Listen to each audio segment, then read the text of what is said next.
On ne sait pas de quoi elle parle. On ne sait pas de quoi elle parle, la paracha.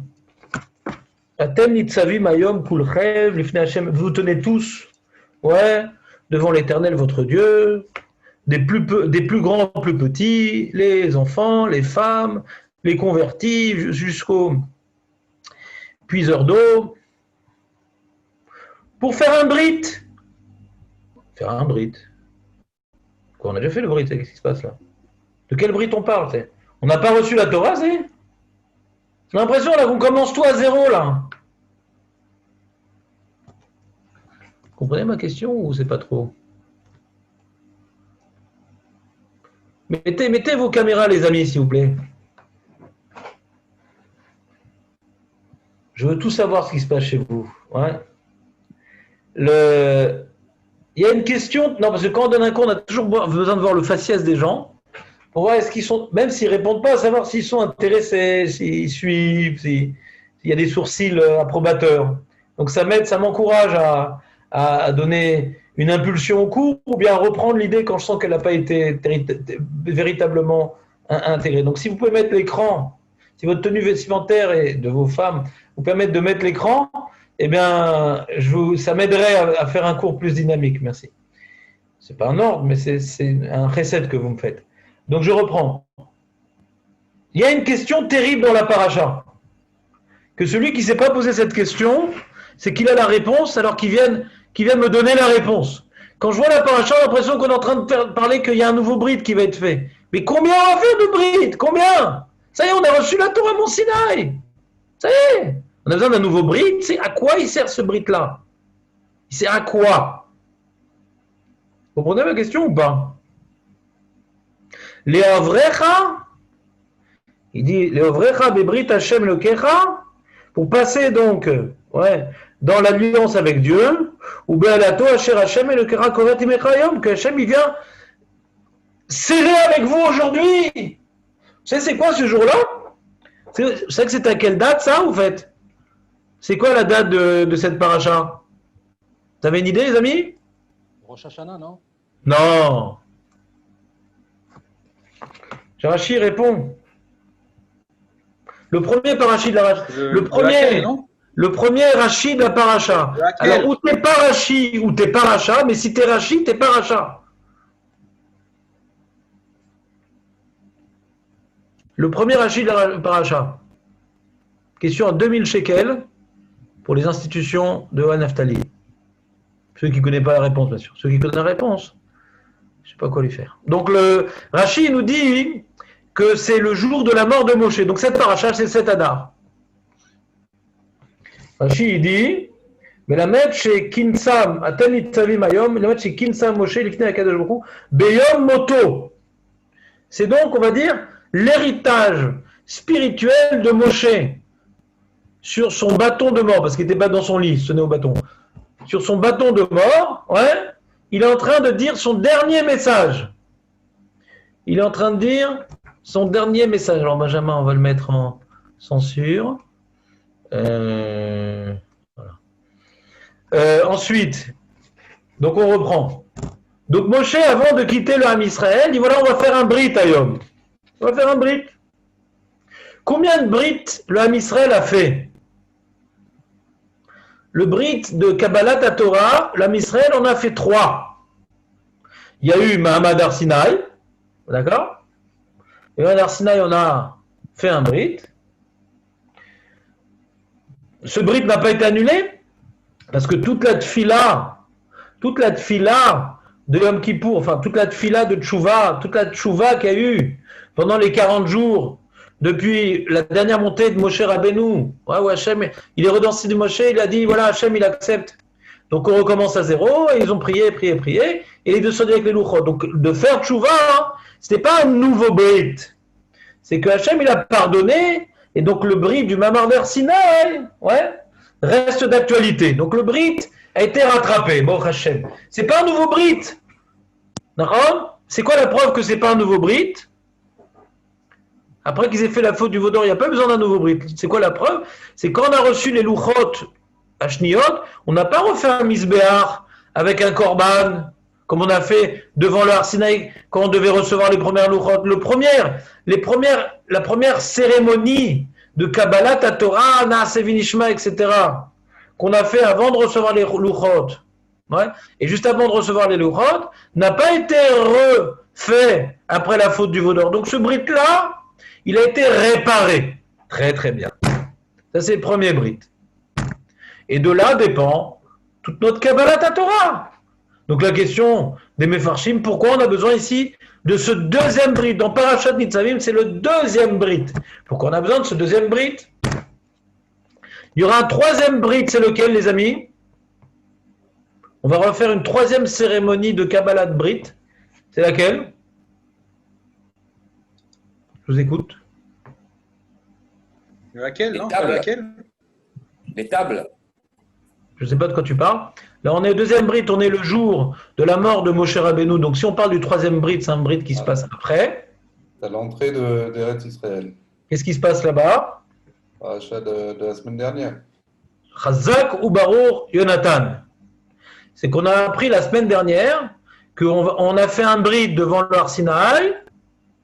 Là, maintenant, dans notre paracha, on fait un brit devant, la terre d'Israël qui s'appelle Arvot Moav, en Cisjordanie, dans le morceau rajouté à Israël. Donc c'est un début d'Israël, il y a un brit le jour du décès de Moshe Rabbeinu. Et il y aura un troisième brit qui est dans la terre d'Israël, la terre promise, pas la terre rajoutée de Arvot Moav, qui est notre paracha.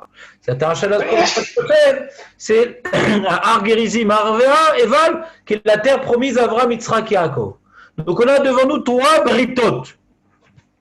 Ouais.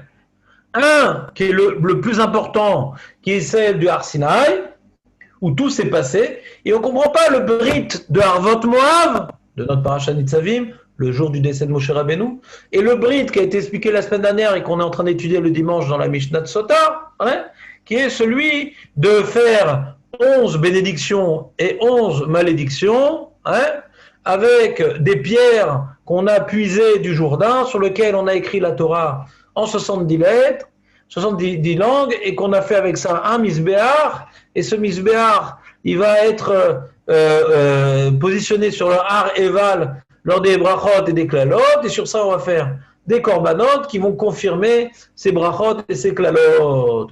Et après on va reprendre ces pierres-là pour faire avec le Mishkan de Gilgal, qui est le Mishkan, qui va couvrir toute la période de conquête des restes d'Israël jusqu'à la période de répartition des terres entre les tribus.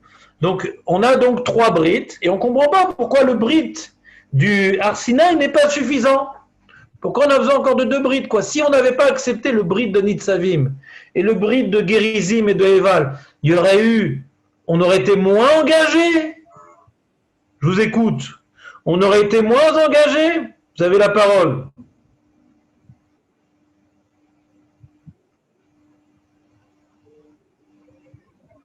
Je n'ai pas compris la question. Puisqu'on a déjà reçu la Torah au Har Sinaï, qu'est-ce qu'on a besoin encore de s'engager avec une nouvelle brite? Il y a ta femme, elle dit, viens maintenant, donne-moi une ktuva. Mais je comprends pas, je t'ai déjà donné la ktuva sur la choupa, t'étais jeune, t'étais belle, Moi, je suis le même, mais toi, t'étais jeune, t'étais belle, Pourquoi encore une deuxième ktuva? Encore une autre itraïvout? Tant que la première itraïvout n'a pas été annulée, celle du Har Sinaï, on voit qu'elle n'a pas été annulée grâce au Kippour, grâce au fameux Dustishri Hashem, dit on repart à zéro. Donc elle n'a pas été annulée. Donc pourquoi faire une nouvelle Kabbalat Brit le jour de la disparition de Moshe, et une nouvelle Kabbalat Brit quand Yoshua va amener le Ham Israël en Eretz Israël? Pourquoi le Brit qu'on a fait, il était les dorés d'Orot, Le Brit de Har Sinaï, il était pour toute la génération, d'accord? Oui, Maître Baruch. Parce que les conditions étaient plus faciles dans le désert. Là, on arrivait avec des épreuves. Moi, je n'étais plus là une première fois. Après, on arrive en Israël où il fallait se battre. Donc, il fallait peut-être renforcer, montrer. Et si on avait. Oui, ma question est comme ça, Maître Baruch. J'entends ce que vous dites, mais ma question est comme ça. Si on n'avait pas pris sur nous ce brit de Nitzavim, et de Har Gerizim et de Har Eval, on aurait moins été chayav d'accomplir Torah et Mitzvot? Non, mais ça aurait été Brit, c'est un contrat. Sur quoi il est effectif ce contrat? À quoi il sert? Comme maintenant, je viens faire un contrat de travail avec quelqu'un, c'est que si je n'avais pas signé ce contrat-là, mon employé, ouais, j'aurais pas été obligé de le garder pour une certaine période, j'aurais pas été obligé de le payer par rapport à ce que je lui ai dit. Parce qu'il n'y a pas de contrat. Le contrat, il est mechayev. L'alliance, elle implique. Qu'est-ce que cette alliance, elle implique? Tout était déjà déterminé. Au Arsinaï. Et ce qu'on a reçu au Arsinaï, vous êtes d'accord que ça impliquait toutes les générations? Pas uniquement la génération qui était présente, Nachan ou pas? Vous avez une idée?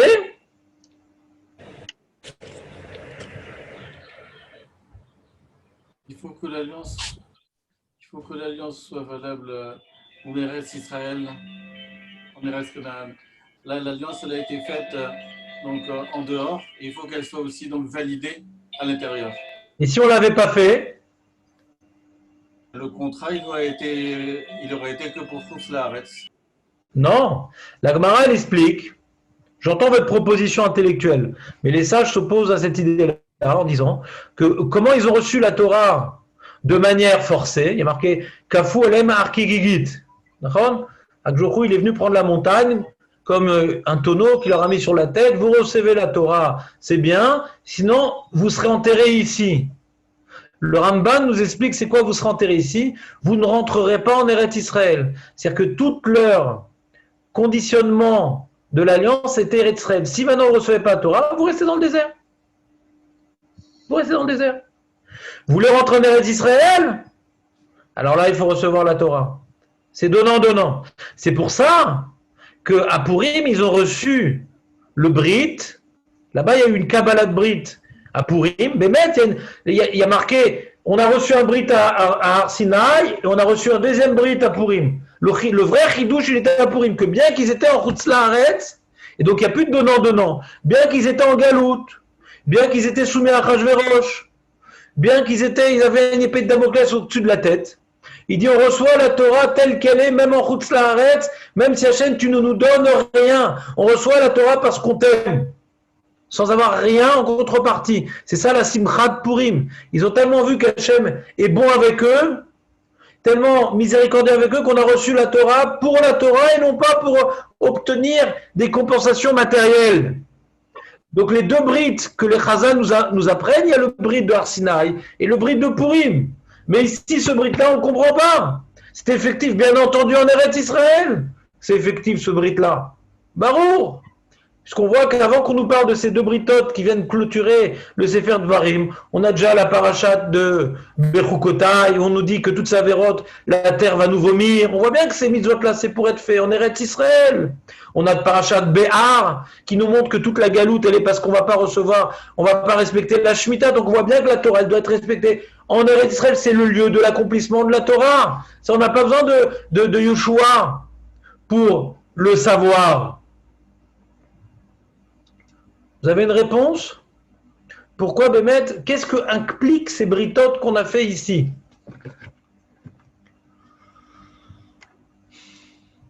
Non, je suis content que vous n'ayez pas de réponse. C'est-à-dire, l'important, c'est pas que vous ayez de réponse, c'est que vous essayez de répondre, et grâce à vos tentatives de réponse, peut-être vous avez mieux compris la question, je pense. Je crois qu'en général, je ne suis pas clair.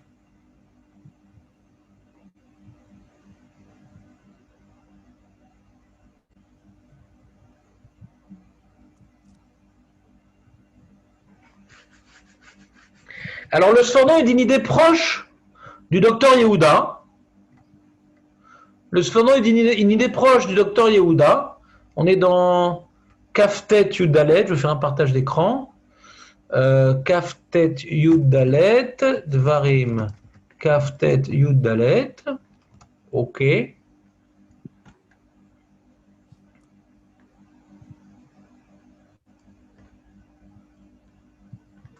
Alors, un petit partage d'écran pour mettre de l'ambiance.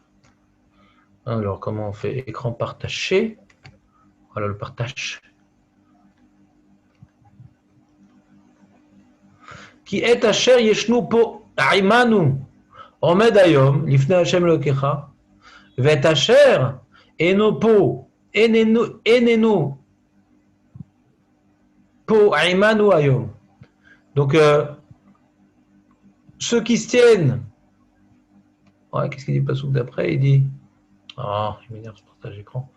Qui atem, yadatem, etc. Une seconde, c'est avant, il faut le passouk d'avant, pardon. Il y a marqué l'ovrecha bebrit Hashem, de vous faire passer dans l'alliance avec Dieu ou dans ses malédictions. Hashem Elokecha koret imcha yom, que Hashem il vient de décréter avec vous aujourd'hui. Qui est Hashem, et ce qui est avec ceux qui sont là et ceux qui ne sont pas là.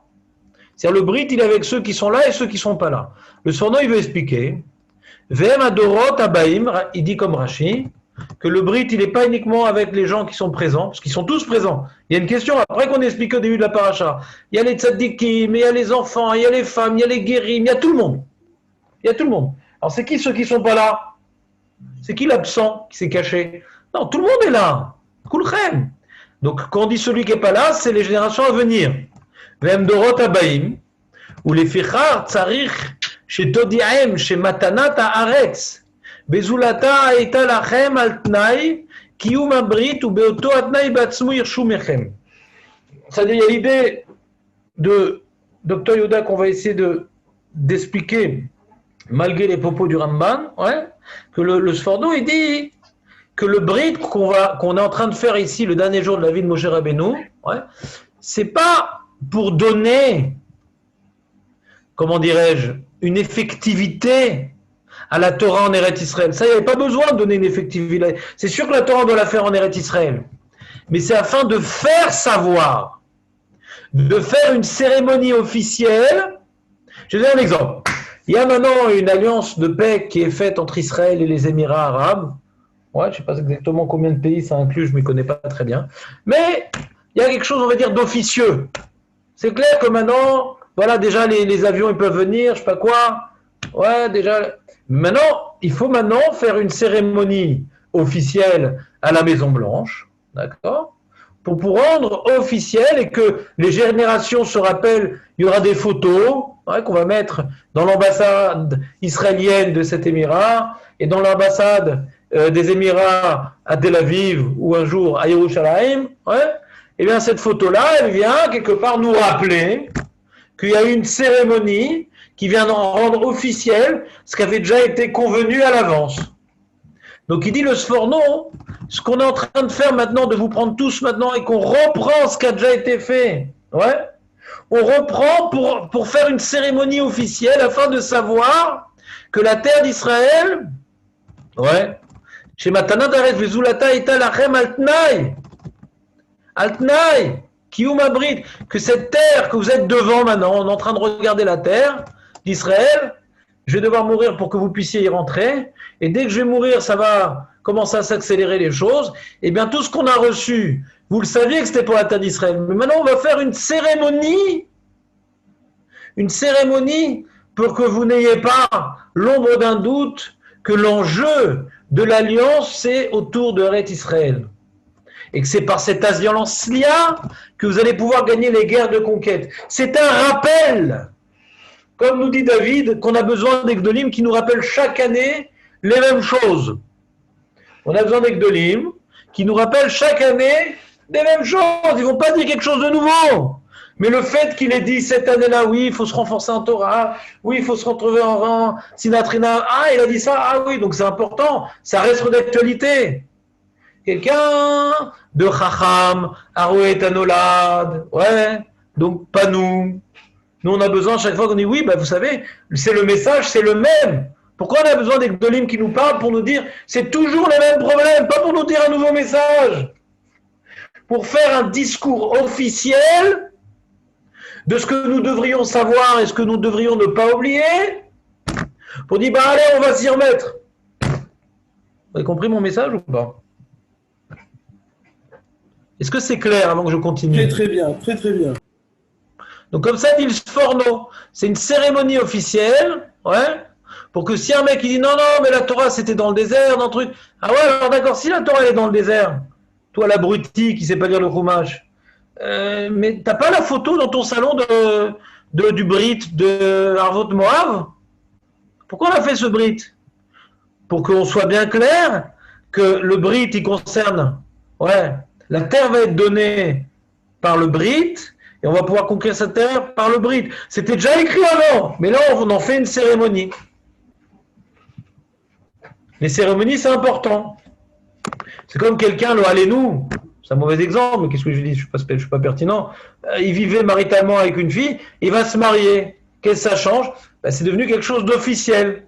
Alors, l'Avdil, c'est pas du tout la même chose, Chazé Shalom. Mais, ou bien, non, il était marié, voilà, le meilleur exemple. Il était marié religieusement avec cette femme-là, il y avait 2 Edim, ouais, il y avait une Choupa, et maintenant il va faire le mariage civil, pour rendre officiel, il y a les photos. Il y avait déjà le mariage, ouais, religieux qui a été fait avec la Choupa du Har Sinaï, comme ça au-dessus des têtes. Maintenant, on va faire une cérémonie officielle. Voilà, la maison dans laquelle Hachem il a offert une maison pour sa fiancée qui est le Ham Israël. Voilà la maison, et on fait une cérémonie devant la maison. Alors c'était déjà écrit dans la Kdouva. On fait une cérémonie devant la maison, c'est clair? Ça, c'est la réponse du Sforno. Et si on travaille un petit peu la paracha, on remarque que dans la paracha, il y a des chidushim.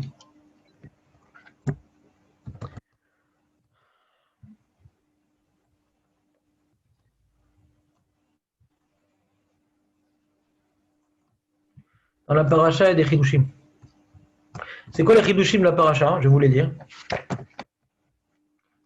Est-ce qu'il est mon partage d'écran? Vous avez quoi comme partage d'écran maintenant? Toujours le document, toujours le Barilan?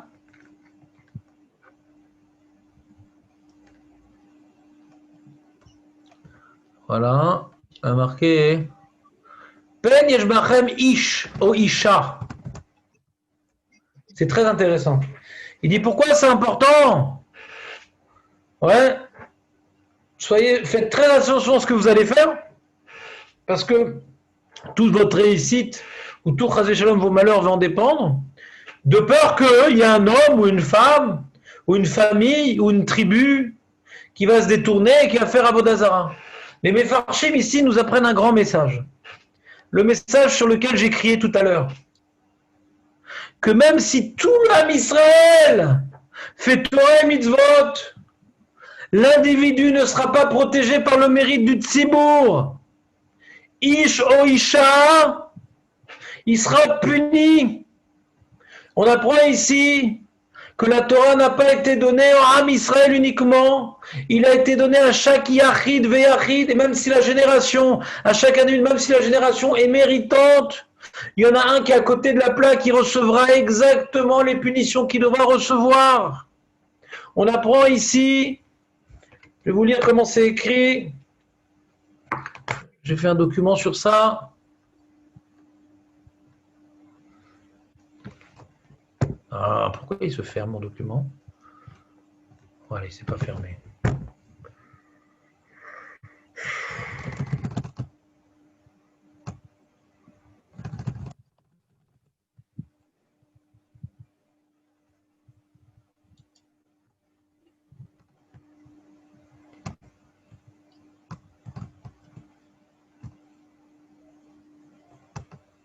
Où il est? Je l'ai mis. Je vois pas. C'est pas dans le Small Bimba alors.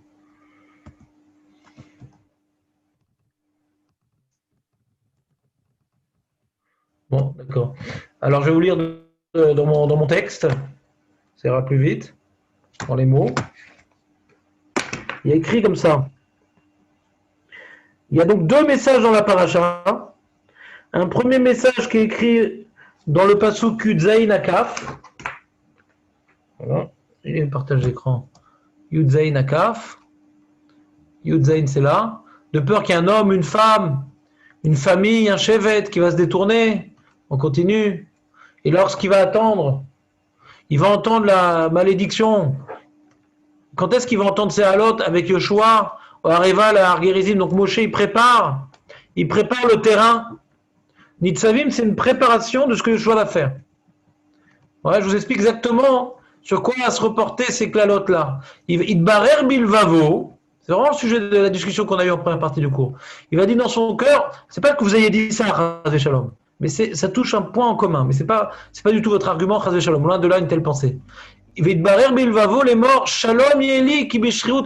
Ah, ça va, je vais passer entre les épées du corona. Ah, il est tov. Pendant la guerre, il dit, ah, ça va, je vais me mettre dans mon abri, ça ne me tombera pas dessus. Et c'est prévu qu'il y ait des morts, mais ça n'arrivera pas à moi. Je peux continuer à faire mes avérotes, comme j'ai eu tout le temps l'habitude de faire. Je fais des mitzvot, mais mes avérotes, je continue. Mais shalom yeli. Des fois, c'est ce qu'on dit à Rosh Hashanah. Chaque année, quand je lis ce pasouk, ça me fait peur à Rosh Hashanah. Je dis des fois, Rosh Hashanah dit, bon, B'ezrat Hashem, cette année, Hashem m'a donné un parnassa, la santé, allez, na'avor et ze apam, na'avor et ze, yetov. Mais c'est yetov. Mais amar lecha yetov. Fais attention, c'est-à-dire, Hashem ou Doresh, Hashem, il réclame quand même une progression. Et matov, Bémet, qu'est-ce qui est tov? C'est de progresser. Alors, si on ne progresse pas par le chauffard, d'accord? Et ben, malheureusement, c'est d'autres bruits puissants et étourdissants qui vont nous faire progresser dans l'année. Là, allez-nous. Donc, le but, c'est de progresser. Le but, c'est l'Olam Haba. Mazé Yetov chez Eli Olam Haba. Alors, pour que j'ai l'Olam Haba, il faut progresser. Rosh Hashanah, c'est une occasion de progresser. Si on la rate, mais Amalecha chez Yetov, Nachon Yetov. Mais Bederer Akasha, de la manière difficile, va Yetov. Parce que les épreuves, c'est pour nous faire progresser. Nachon Yetov. Toujours, Akol et Tova. Qu'on fasse Shuvah Rosh Hashanah ou qu'on fasse pas, Akol et Tova. Si on n'a pas fait Shuvah Rosh Hashanah, Akol et Tova. Hashem va nous aider à faire Shuvah, malheureusement, pendant l'année. Mais non, ça va, j'ai passé entre les gouttes. Mais pourquoi tu passes entre les gouttes? Shalom Yeli. On voit ici la notion d'individu. On voit dans ces psukim-là, c'est ici, il y a comment dirais-je, le viseur, il est sur l'individu. L'individu dit, bon, c'est bon, globalement, il y a une prospérité, moi aussi, je vais en avoir. Globalement, l'âme Israël est protégé, moi aussi, je vais être protégé. Je me plonge au milieu du troupeau, pensais être protégé dans la masse. Il n'y a pas de troupeau, il n'y a pas. Je suis dans une communauté religieuse, tout ira bien. Il faut se regarder, nous, à titre individuel. Qu'est-ce que moi je fais? Qu'est-ce que moi je suis capable de faire? Moi, j'habite à Natania, la plupart des gens, ils n'étudient pas, la plupart des gens, ils vont à la plage, moi, je ne vais pas à la plage mélanger, moi, j'étudie, Yelitov. On ne te juge pas par rapport à Natania, on te juge par rapport à ton potentiel, à toi, ce que tu es capable de faire. Ne regarde pas ton voisin qui fait des brochettes Shabbat, regarde ce que toi, tu es capable de faire Shabbat. Chacun il doit se sentir visé à titre individuel. Qu'est-ce que moi je dois réaliser comme travail? C'est dans l'armée, je ne vais pas dire le jobnik il fait que ça, pourquoi moi, chasseur de mire, ou de je sais pas comment il s'appelle, de Mirage, ou de je sais pas quel avion ils ont en Israël, c'est bon, pourquoi je ne serais pas comme le jobnik? Tu rigoles, si le chasseur, l'aviateur il fait comme le jobnik, on a perdu la guerre, quoi. C'est-à-dire. Il y a un mec, il a reçu d'Hachem un vélo, et l'autre, il a reçu d'Hachem une Rolls. D'accord? Celui qui a la Rolls, il dit, mon but dans ma vie, c'est d'être livreur de pizza. J'ai reçu une Rolls pour livrer des pizzas. Et celui qui a reçu le vélo, il veut faire des ménageurs. Il a des ambitions. Alors c'est dur pour lui, mais il fait des allers-retours. Il a fini par faire ce déménagement. Malgré qu'il a eu un vélo. C'est comme le lièvre et la tortue. La tortue, elle va très lentement, mais si elle ne s'arrête pas d'avancer, elle va très très loin. Pourquoi le lièvre, il a regardé la tortue? C'est du moussa. Pourquoi le lièvre regarde la tortue? Pourquoi tu regardes les mecs de Natania qui font n'importe quoi? C'est chacun selon son potentiel. Toi, t'es un lièvre, Baruch Hashem. T'es un lièvre. T'as reçu une Rolls. T'arrives à te lever le matin pour la tfila, Baruch Hashem. Il y en a qui n'y arrivent pas. T'arrives à avoir un certain seder de limoud. Il y en a qui n'y arrivent pas. T'arrives. Alors progresse. Va à la vitesse d'un lièvre. Si quand t'as fait tchouva il y a 20 ans, t'as réussi à faire une telle progression, continue dans ta progression. Chaque année, on doit refaire tchouva. Ce message, je ne le dis pas à vous, je le dis à moi. Pour ne pas tomber dans le trou, moi, je me suis mis à Bnei Brak pour sentir vraiment que je suis nul autour de ma communauté. Mais avec le temps, j'ai vu des défauts à Bnei Brak qui m'a donné bonne conscience. Donc moi aussi, j'ai un travail à faire. Parce qu'on peut trouver, comme on dit avec le Metzora, on peut trouver toujours des défauts autour de nous qui a fait qu'on va être Metzora, on va être dans notre trou tout seul. Regarde ton bide. Si tu veux pas que ta vie soit un bide, regarde ta vie. Regarde pas le mec à côté de toi, c'est une tortue. Toi, t'es un lièvre. Livreur de pizza avec la Rolls, t'as pas honte? T'as sali les sièges. T'as eu l'odeur qui a imprégné dans les sièges. C'est pas honteux, ça? Avec une Rolls, tu devais accompagner des ambassadeurs, des hommes d'État. C'était ça ton but, d'être un représentant du roi. Tu as reçu une Rolls. Avec un vélo, tu ne peux pas être un représentant du droit.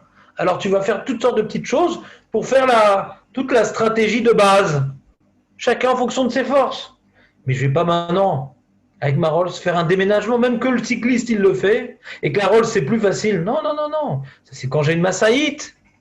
Avec une Massaïte, on n'amène pas les ambassadeurs. On fait un déménagement. On a besoin de vélos pour les petites choses à amener quand il y a des embouteillages. On a besoin d'une Massaïte pour les grosses choses à amener. On a besoin de déplacer les ambassadeurs. Chacun doit regarder ce pourquoi il est fait.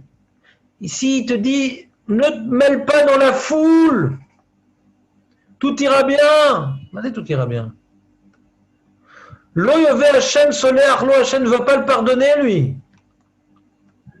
Qui az, ye'eshan af Hashem vekinato. Il va enfumer. Tellement il est en colère, il va être comparable à un volcan. Ye'eshan. C'est pas qu'Hashem il avait des cigares, de Shalom. C'est que Hachem, il est comparable à un volcan qui est en fumée. Ye'eshan, af Hachem, les narines d'Hachem vont sortir de la fumée comme un volcan. Vekinato et sa colère. Kinato, c'est la colère, on a vu dans Sota. Be'ishaou, c'est-à-dire qu'il va avoir un volcan à tête chercheuse. Toute la lave va tomber dessus. Normalement, un volcan, ça détruit toute la ville. Ouais. De Pompéi, comment ça s'appelait Pompéi, la ville? Ça détruit toute la ville. Non, Hachem, il a des volcans à tête chercheuse. Berav Tsabo, Kol Aalot. Il va être poursuivi par toutes les malédictions. Aktuva Basefer Azeh. On avait expliqué, vous vous rappelez que les Aalot, les malédictions, la semaine dernière, on avait expliqué, c'était des fautes qu'on faisait en cachette. C'est encore le problème de l'individu. C'était pas la communauté. Ou Macha Hashem et Shemo Mitachat Hashamaim. Il sera complètement oublié, le mec. C'est quoi son nom? Les Mefarshim, ils expliquent c'est quoi son nom? C'est qu'il va tellement être détruit que son nom de famille va disparaître, là, les noms. Il n'y a plus aucun survivant, aucun descendant, aucun cousin effacé de la surface de la terre.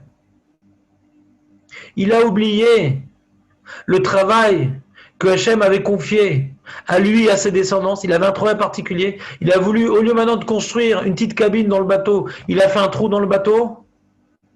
Eh bien, on va le jeter du bateau, fermer le trou, on ne saura même pas qu'il existait un jour, ce monsieur-là. Voilà, il n'a pas fait le travail qu'on l'a confié. Chacun, il a un travail à fournir. Et Passouk Kaf pour finir.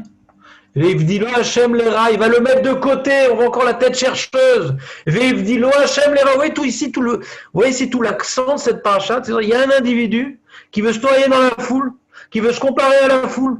Non, on vient maintenant le prendre lui de côté, on l'efface, on l'extermine. Ouais. Mais Kol Shifte Israël, Kechol Alot, on ne regarde plus s'il est tunisien, s'il est de la tribu de Yehuda ou de Binyamin. Ouais. Et on vient maintenant lui faire abattre sur lui toutes les malédictions qui étaient écrites dans le Sefer Torah de la semaine dernière. C'est clair ce premier message?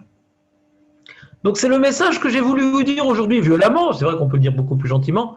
Aujourd'hui j'ai un petit peu violemment, j'essaie de vous remuer, parce que j'ai remarqué que des fois quand je vous remue, j'ai mauvaise conscience. Alors après, je suis obligé moi-même de me remuer. Donc ça me motive. Désolé, vous êtes mes motivations. Elle m'a la saute. Donc comme maintenant j'ai dit ce message-là, qu'il faut absolument sentir ici une remise en question à titre individuel. C'est le message de la paracha et Pipchat, que ce brit-là, cette alliance-là, qu'on est en train de contracter, qui a déjà été évoquée la semaine dernière, c'est une alliance qui n'est pas au Mamad Arsinaï. Au Mamad Arsinaï, c'est que Ish Echad Belev Echad, c'est la Am Israël, en tant que Am, il reçoit la Torah pour lui toutes ses générations. C'est une Kabbalah klalite. La notion de l'individu ne figurait pas dans la Kabbalah du Har Sinaï. Et c'est pour ça, quand il y a la faute du veau d'or, même ceux qui n'ont pas fauté ont été punis. Le Ham a refusé la Torah. On regarde pas, on regarde pas qui a fauté, qui n'a pas fauté. Tout le monde va disparaître, et si maintenant on veut continuer, à la limite, on va prendre Moshe Rabbeinu, c'est tout. Mais même ceux qui n'ont pas fait la faute du veau d'or, n'étant pas intervenu comme Chour, le fils de Myriam, c'est fini. Même tu n'as pas fauté, le fait que tu ne sois pas intervenu, toute la communauté est menacée.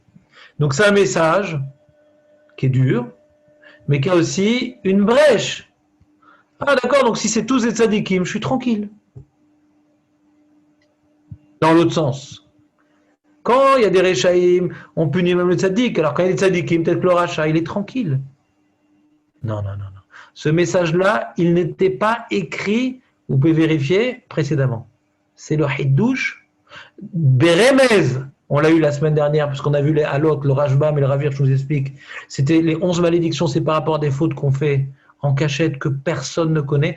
Donc ce ne sont pas des fautes communautaires, c'est des fautes où l'individu bénéficie de son espace vital privé pour faire un trou dans le bateau. Et comme le Beddin ne peut pas le neutraliser et l'éliminer, donc c'est Hachem, on fait des clalotes, le Ham Israël, les tribus viennent maudire les individus qui feraient ça. Ils demandent à Hachem d'intervenir pour éliminer l'individu qui fait ça. D'accord ? Ça, c'était le message en allusion, puisqu'on voit que quand on fait la synthèse des 11 harours, c'était par rapport à des fautes qui sont en généralement fait Bekachet. Et là, dans notre paracha, Moshe vient introduire le travail qui va être fait avec Yoshua. Quand ils vont rentrer en Eretz Israël, dès que Moshe va disparaître, ça va aller très très vite, et que Yoshua il va arriver au Harizim ou à Rival, Moshe les a déjà préparés. L'enjeu de ces clalotes et ces brachot, c'est investir avant tout l'individu dans sa responsabilité individuelle, et même qu'il est entouré de tzadikim et que son grand-père il était rabbin et que ses enfants ils ont fait tchouva, ça ne le protège pas, ça peut juste faire une barrière de miséricorde où Hachem va peut-être être plus patient avant de s'abattre sur lui, parce qu'il a de bonnes raisons de faire tchouva, parce qu'il est entouré de gens bien. Donc ça peut éveiller une certaine miséricorde que Hachem ne va pas le punir tout de suite, parce qu'il a les moyens de faire tchouva, ayant les personnes vers qui s'inspirer.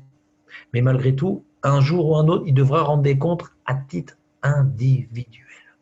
Alors ce que je vous ai expliqué cette année, c'est que Hachem, Kaniré, je ne sais pas, j'espère que ça ne va pas être le cas, Bémet, je prie de toutes mes forces qu'on ne vienne pas nous punir de prier à la maison, à Rosh Hashanah et Yom Kippour. C'est pas chouette, je pense que si on arrive à une telle situation, je pense que c'est le même vécu que l'homme Israël il a eu lors de la discussion du premier Beth Amikdash. Le premier Beth Amikdash, c'était le lieu où il rencontrait Akadosh, où ils pouvaient faire leur avodat Hashem, où ils pouvaient donner un caractère concret à leur subordination et leur assujettissement au roi des rois. Et quand on leur enlevait le Beth Amikdash, c'était pour eux, comment on va faire ? Comment maintenant on va ressentir la présence divine ? Je pense qu'on est en train de vivre, j'espère pas que ça va être confirmé par les lois du pays, que je peux comprendre, c'est-à-dire, on ne parle plus maintenant, est-ce que c'est bien, c'est pas bien, le sujet n'est plus là. Arrêtons de chercher des responsables. Arrêtons de chercher c'est Gamzou. Non, ici on voit, si ça se fait, ça racole, c'est qu'Hachem il a validé la chose. Donc quelque part, si Hachem a laissé faire les choses, c'est qu'on mérite quelque part d'être isolé. Et t'imagines Rosh Hashanah à la maison ? T'imagines Kippour à la maison ? Parce que même s'ils veulent faire des minyan à 10, etc., mais pas tout le monde va pouvoir y rentrer. Donc on va prier à la maison. Comment on va faire sinon ? C'est-à-dire quelque part, on ne va pas être porté par la communauté. Quand tu es à Rosh Hashanah Yom Kippour, la communauté, tu es porté. Chatsubouri te réveille, tu rêves un peu, mais des fois tu te reprends parce que tu es dans une ambiance. C'est-à-dire que le Rosh Hashanah et le Yom Kippour, si ça se passe comme ça, il semble l'être, c'est un Rosh Hashanah où j'ai moi devoir faire tchouva tout seul. Trouver les forces de me réveiller tout seul dans ma tefila, de ne pas la bâcler, bien que je suis seul, de mettre toutes mes forces et de pleurer de toutes mes larmes, de cette punition, de ne pas pouvoir faire Kriyat Torah. Je vous conseille d'apprendre à faire la Tkiyat Shofar en tout cas. Mais Bekitsour, cette paracha, d'après le message qu'on a vu dans le chat, je pense qu'elle est intimement liée à la tochacha, à la remontrance que Hachem est en train de nous infliger, qui est clairement arrête de te sentir porté par la communauté. Que tu as besoin d'une communauté pour prier, tu as besoin d'une communauté pour étudier, tu as besoin d'une communauté pour faire tchouva, tu as besoin d'une communauté pour faire les slichot, tu peux faire tchouva sans la communauté. Parce que la communauté, ça peut t'aider. La question, est-ce que ça nous a aidé jusqu'à présent? Hachem dit, ça suffit maintenant. J'ai attendu assez longtemps. Maintenant, la communauté peut aider. Mais si on voit qu'on n'avance pas tellement, c'est quelque part, il manque la base, qui est la communauté m'aide à faire une introspection individuelle. Quand on écoute la dracha de Moshe Amar ou d'un rave important lors de Rosh Hashanah Yom Kippour et qu'il est en train de parler de certaines choses sur lesquelles se renforce, est-ce qu'on dit ah ouais c'est vrai les gens ils sont comme ça, c'est dommage? On dit oh là là peut-être que moi je suis comme ça et c'est dommage. Chaque fois qu'on écoute un message, on peut en parler avec les gens, ouais c'est vrai il a raison le rave, c'est vraiment grave ce qui se passe aujourd'hui. Mais est-ce qu'on se sent touché à titre individuel? Est-ce qu'on se sent nous-mêmes être à l'origine de ce problème-là? Même de manière partielle. Même si ce défaut-là, il est plus chez les autres que chez moi.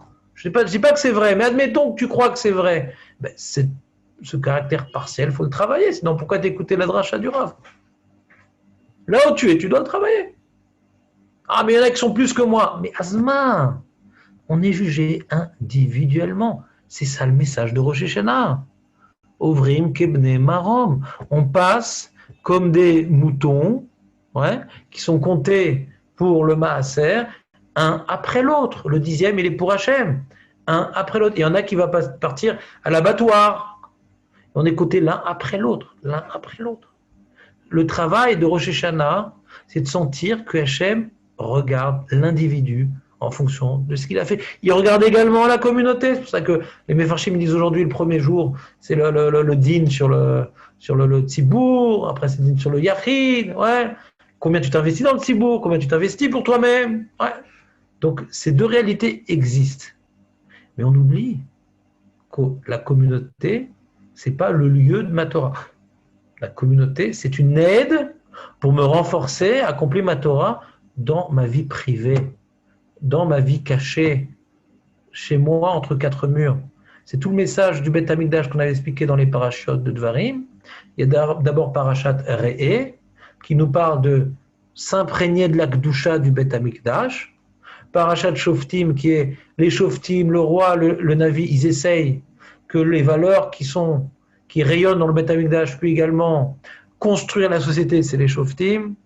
Le roi, les Nevi'im, ils viennent essayer d'insuffler les valeurs, la crainte d'Hachem, de laquelle on doit normalement s'abreuver au Beth Amikdash. Eux, ils viennent les imposer, que ça vienne ressortir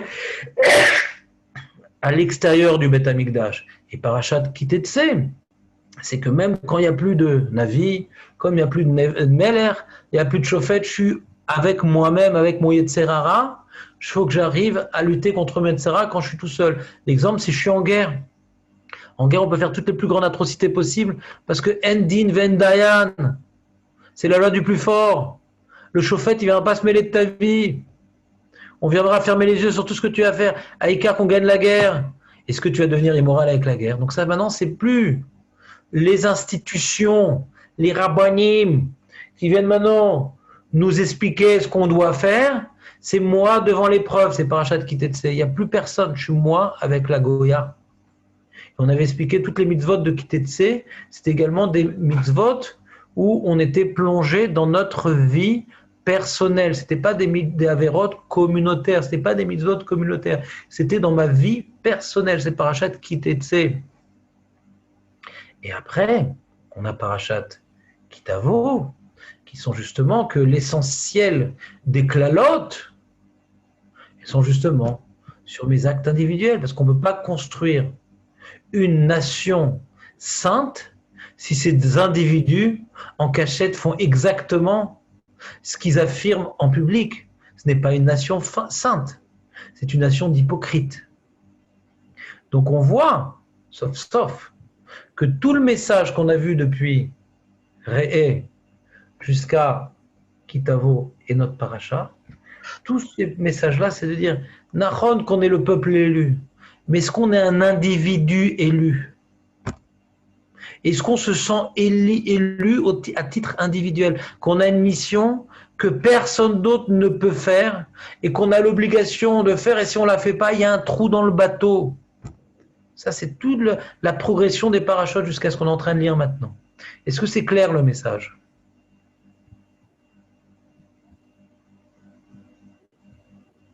Vous avez compris mon message ou pas en fin de compte?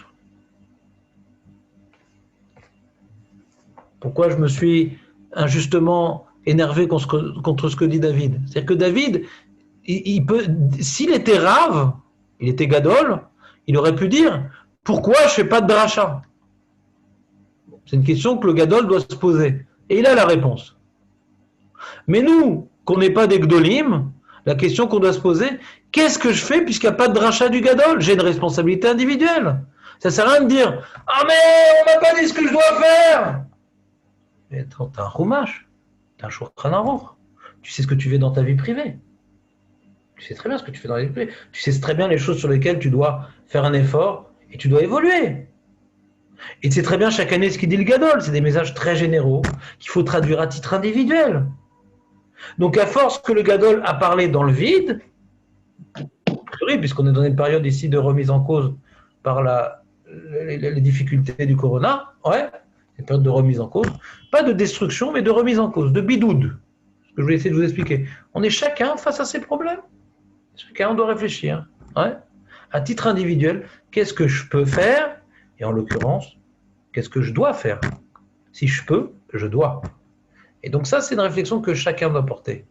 Moi en premier, ouais, parce que s'il était vrai que j'ai plus de connaissances que vous, je devrais avoir un niveau spirituel plus élevé, et j'aimerais que ça soit le cas. Donc moi en premier, je dois me remettre en question. Je ne suis pas en train de vous faire des remontrances d'un prof à ses élèves, chas v'shalom. Ouais, je me sens personnellement responsable de la situation, ce qui se passe dans le monde. Quand je vois le corona, je dis qu'est-ce que j'ai raté mon Rosh Hashanah? Qu'est-ce que j'ai raté ma tchouva cette année? Et Bémet, je ne vous le dis pas pour conclure mon cours de manière humble, pas du tout. Je ressens une responsabilité personnelle de ce qui se passe dans le monde. Je pense que je n'ai pas fait ce que je devais faire. Maintenant, et si vous me demandiez, et si j'avais fait ce que je devais faire, je m'étais plus investi, parce qu'il y a toujours du travail, mais si je m'étais plus investi, quoi, il n'y aurait pas eu le corona? Honnêtement, je ne sais pas. Peut-être pas. Qui dit? Peut-être pas. Qui dit que Hachem, s'il a maintenant un petit groupuscule de gens qui se bougent vraiment, ouais, et qui ont une certaine influence, qui peuvent aider leurs frères de déboucher leurs oreilles, peut-être ça suffit pour éviter une xéra communautaire. On ne le saura qu'après 120 ans. Mais on serait très peiné de savoir que si maintenant ma petite chouva personnelle aurait pu changer des choses énormes dans la communauté, de ne pas avoir fait de chouva. Donc on ne peut pas savoir en vérité si ma petite chouva personnelle n'a véritablement pas de conséquences sur la communauté ou pas. Ça on ne peut pas savoir. Des fois oui, des fois non.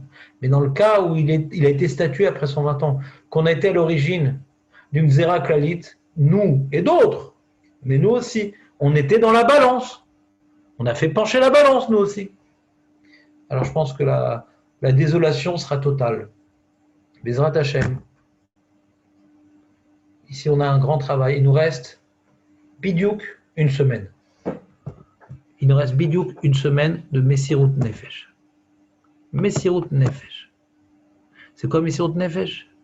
C'est si on ne peut pas prier à la synagogue, c'est makpid de prendre une heure fixe, pas quand je me lève. Gviout, c'est une avoda.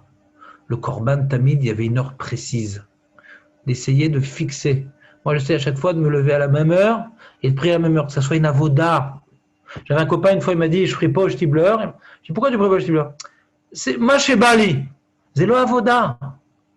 Aïkar, il te palalti. Il faut avoda shecha. Beoto makom. Beote minyan. Beota avira. Ce qui doit changer, c'est toi, pas l'environnement. Donc toi, tu dois toujours revenir au même endroit, revenir dans le même contexte et changer ta relation avec Dieu. C'est la seule chose qui doit changer. Ni les murs, ni le rabbin, ni le nossar, ni l'ambiance. C'est ta relation avec Dieu qui doit changer ta tefila uniquement. Donc tout doit être fixé. L'heure, le lieu. La seule chose qui n'est pas fixée, c'est ton avancée dans ta relation avec Dieu, pour bien qu'on focalise sur l'enjeu de la tefila. Alors, essayons de faire Messirut Nefesh. Si on doit prier à la maison, ce qui est mon cas encore parce que je suis en bidoud, essayez de le faire avec du sérieux. C'est vrai qu'on n'est pas porté par le Kaddish, on n'est pas porté par Kriyat Torah, on n'est pas porté par toute l'ambiance. Essayez de...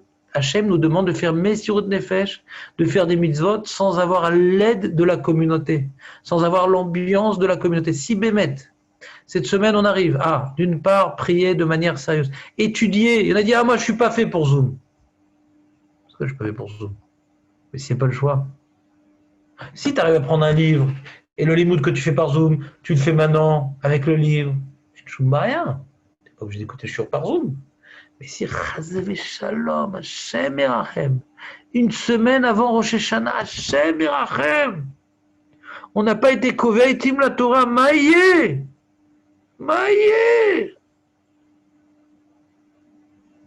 Hashem Erachem. Oui, alors nous, Bemtsa Xera, ils sont très pessimistes. Si ça continue en hiver, ils disent que ça va être une hécatombe, parce que l'hiver, il y a d'autres maladies qui se greffent. Il y a des complications respiratoires. Ça risque d'être un massacre, les amis. Il nous reste une semaine. Bidiouk. Aujourd'hui, à Shabbat, on aide la femme, etc. On va essayer de se dépêcher pour étudier avant de recevoir Shabbat. Léosif Torah. Pour vous tenir au courant, celui qui a le temps d'étudier le matin, on n'étudie plus la Gemara. Daf après, on fait des Melachot Shabbat, on étudie la Lacha. Des choses beaucoup plus concrètes, on fait des Mishnayot. C'est plus du tout le même sujet. Donc ceux qui veulent se raccrocher au limoud, Erev, Rosh Hashanah, on est une semaine avant, Bechavod. Si c'est difficile pour eux, comme j'ai dit, ils m'appellent, je leur explique tout depuis le début, je suis là pour vous. Mais il faut s'investir dans la Torah. Donc la tefila, être sérieux, être régulier. La Torah, sérieux, régulier. Taseh Torah techa keva ou melech techa aray. La Torah, ça bouge pas. J'ai pas de rendez-vous, j'ai pas de client, j'ai rien. C'est l'heure où j'étudie. Troisième chose, chesed. Mais Rav, comment je peux faire du chesed? On est en bidoud. Il y a la femme, les enfants. Torah, avoda, ogdminut chasadim. Al-shoshat varim olam omed. Torah, avoda, c'est la tefila, ogdminut chasadim, c'est avec la femme et les enfants. Être à disposition. Ah, mais Rav, on n'a pas le temps de faire tout ça. On a le temps, parce qu'on n'a rien à faire. Ah, mais moi, je travaille quand même de la maison. C'est-à-dire, alors il faut que tu sentes que la journée, à la fin de la journée, elle est pleine. Tu n'as pas eu le temps de respirer. Si on arrive à faire des journées pleines où on n'a pas eu le temps de respirer jusqu'à Rosh Hashanah, Bezrat Hashem, on aura toute la facilité de respirer toute l'année. Pas de problème de respiration. Pas besoin de machine respiratoire. Si on a fini nos journées avant Rosh Hashanah jusqu'à Yom Kippour, j'ai pas eu le temps de respirer tellement j'ai travaillé, étudié, aidé ma femme, et prié sérieusement en me concentrant. J'ai pas eu le temps de respirer. Ça va donner de l'oxygène à toute l'année dans ta Hachem et qu'on se débarrasse de ce problème pulmonaire et toutes les complications que ça entraîne, ce corona, il est libre le corona, il va où il veut. Il peut attaquer le cœur, il peut attaquer tout ce qu'il veut le corona. Dès qu'il est rentré, il rebondit comme une balle de flipper. Lo aledou. Bezrat Hashem, que Hashem nous donne les forces d'être Moser Nefesh, de faire preuve d'abnégation, de sortir de notre train-train quotidien. C'est beau d'avoir un train-train quotidien, d'avoir de la Torah dans ce train-train. Maintenant, il faut que la Torah soit plus uniquement un compartiment, il faut que ce soit la locomotive. C'est la seule chose qu'on doit regarder dans la journée. Combien on doit faire un petit papier? On compte combien ça racole d'heures j'ai étudié aujourd'hui. Faisons un bilan. Combien d'heures j'ai étudié aujourd'hui jusqu'à Rosh Hashanah et Yom Kippour? Pas ouais, j'ai ouvert un petit livre. Prends le stopper. Combien de temps c'est? Si à la fin de la journée, tu as eu 15 minutes, 1 heure, quoi. Et combien de temps tu t'es occupé de toi? Je ne parle pas de ta femme, tes enfants, de toi. Te détendre, te manger. Quand maintenant quelqu'un il a un gros contrat, un truc énorme, il va manger sur le pouce. Il ne va pas couper ses petites salades et son huile d'olive et ses oignons et ses 2 heures de préparation et 1 heure de repas. Je ne dis pas que c'est votre cas, c'est juste un exemple. Ouais. Quand tu as un gros contrat, tu manges rapidement pour pouvoir vite rencontrer les actionnaires ou les investisseurs, je ne sais quoi. On a un gros contrat énorme à Rosh Hashanah, énorme. On doit manger mamash le plus vite possible. Bien entendu, si la femme elle veut qu'on soit avec elle à table, c'est kadosh. Shoshat varimol Mohamed, Gamal Gimel Trasadim, c'est kadosh. Je ne parle pas de ça. Mais des fois, la femme, elle va qu'à ses occupations. Combien de fois on peut regarder les informations dans la journée? Combien de fois? Il faut essayer qu'on s'impose, moi aussi, un moment où, voilà, à la fin de la journée, ou 2 fois par jour, mais pas plus. Le reste du temps, j'ouvre un livre de Torah. Je vous conseille de lire des livres de Torah, parce que dès que tu es sur Internet, alors tu regardes un shiur, et puis tu glisses vers autre chose, tu as reçu un WhatsApp. Non, non, non, non, non. Kovia, itim la Torah, c'est être dans la Torah. Être dans la Torah. Essayez de déconnecter. Alors, si vous voulez, ce que vous pouvez faire, vous pouvez télécharger des choses sur Internet et après mettre mode avion, je ne sais pas quoi, pour ne plus avoir de WhatsApp. Si vous voulez écouter des cours, il n'y a pas de problème. Mais vous déconnectez-vous d'Internet quand vous écoutez la Torah. Comme ça, il n'y a pas de, comment dirais-je, il n'y a pas de nuisance, il n'y a pas de pollution. Hachem demande à chacun d'entre nous. Là, on est combien? Je ne sais pas, on ne va pas compter. On n'est pas très nombreux, mais on est nombreux quand même. Chacun d'entre nous, moi en premier. Chacun doit se dire ça. Chacun d'entre nous, moi en premier. C'est la phrase qu'on doit se dire. Chacun d'entre nous, moi en premier. Est-ce que cette semaine est la même que les autres ou c'est carrément autre chose? Chaque année, et Rêve Rosh Hashanah une semaine avant, on a dit qu'on allait faire mieux. Je ne sais pas combien on a fait mieux. Là, ça doit être quelque chose, une transformation. Une transformation. Et Bezrat Hashem, si on réalise cette transformation, Hashem, il t'aide là nous. Bet HaKnesset Agadol, à Bet HaMikdash. Il ne faut pas prier qu'on nous rende les synagogues, qu'on nous rende le Bet HaMikdash. Pourquoi demander le doigt si on peut avoir la main? Qu'on arrête avec les Nossar Ashkenaz, Sepharad, qu'on ait le Nossar du Mashiach, le Nigun du Mashiach. Bezrat Hashem, on n'est pas loin. Si Hashem nous envoie le Corona et qu'il ne nous lâche pas, c'est qu'il veut que ça soit la dernière épreuve, Bezrat Hashem. Et si on l'a relevé, essayons d'en faire quelque chose de constructif, de ne pas pleurnicher sur la perte de Parnassa qu'on a, de ne pas pleurnicher sur la... On ne voit plus maman, on ne voit plus papa, on ne voit plus papy. Ça, c'est des détails. On ne voit plus le Beth Amikdash. On ne peut pas donner notre maaser au Beth Amikdash. C'est ça qui doit nous faire de la peine dans notre Parnassa. Bezrat Hashem, Hashem Merachem, Hashem il est miséricordieux, mais comme un père qui éduque ses enfants, il ne peut pas donner une dira à son fils. Si son fils, il ne fait rien de son temps, il veut donner une dira à son fils. Si son fils, il est prêt à étudier la Torah, à faire des mitzvot, pour l'aider à accomplir sa mission, Hachem, il peut tout nous donner et il veut tout nous donner. La question de savoir, est-ce que le surplus de biens va être pour nous une épreuve ou une aide pour avancer? Donc Hachem, il veut nous donner, mais soyons inquiets pour recevoir, Bezrat Hachem. Soyons inquiets pour recevoir. Ce qui concerne le minyan cette année de Rosh Hashanah, je n'ai pas baissé les bras. Ani ma'amin bat tshuva sheli. Ani ma'amin bat tshuva shelachem, que si Chazé Shalom on n'a pas le Bet HaMikdash, au moins on va pouvoir prier ensemble. Ani lo mityaesh, efshar od litpalel, efshar od larzor betshuva. Ne baissons pas les bras, ne nous laissons pas abrutir par les informations. C'est Hachem qui décide, mais il décide en fonction de notre effort personnel. Ne battons-nous jusqu'au bout, Hachem, faisons une tshuva amitit, et nous verrons des nissim. C'est pas moi qui le dis, c'est la Torah qui ne cesse de le répéter. Shabbat Shalom. Shabbat Shalom, au revoir. Amen. Shabbat Shalom. Shabbat Shalom, Arav, que des bonnes choses.